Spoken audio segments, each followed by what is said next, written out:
Join me as I dive into the wild challenge of figuring out how to take revenge on my daughter after she stole a whopping $950,000 from me. My daughter, to whom I've always been extremely close, has been a part of my life that I thought I understood better than anyone.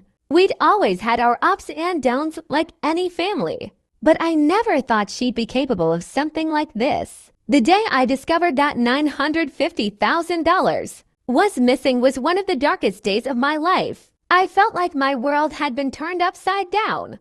I couldn't believe that my own daughter could do something so hurtful and betray my trust in such a profound way. The pain wasn't just about the money. It was about the betrayal. The feeling of being deceived by someone I loved and trusted. I kept replaying our conversations in my head, wondering if there were any signs I had missed. Had I been too trusting? Too naive? The questions swirled in my mind, making it hard to sleep or focus on anything else. My family and I were all in shock, trying to make sense of why she would do such a thing. Looking back, there were signs. She had been acting strangely for months, always making excuses for why she needed money. And I had given it to her, thinking I was helping.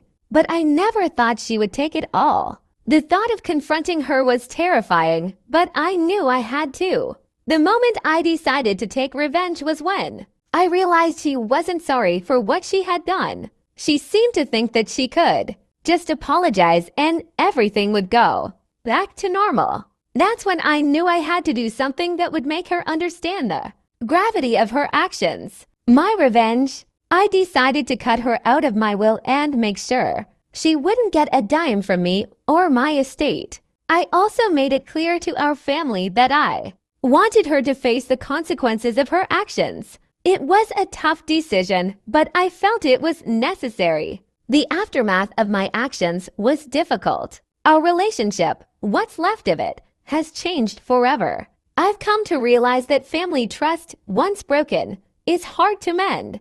I've learned that sometimes taking a stand and being firm, even if it hurts, is necessary. If you've ever dealt with a similar situation, I'd love to hear about it in the comments below. Your stories might help others who are going through the same thing. Don't forget to check out my other videos if you enjoyed this one. I've got plenty more where this came from.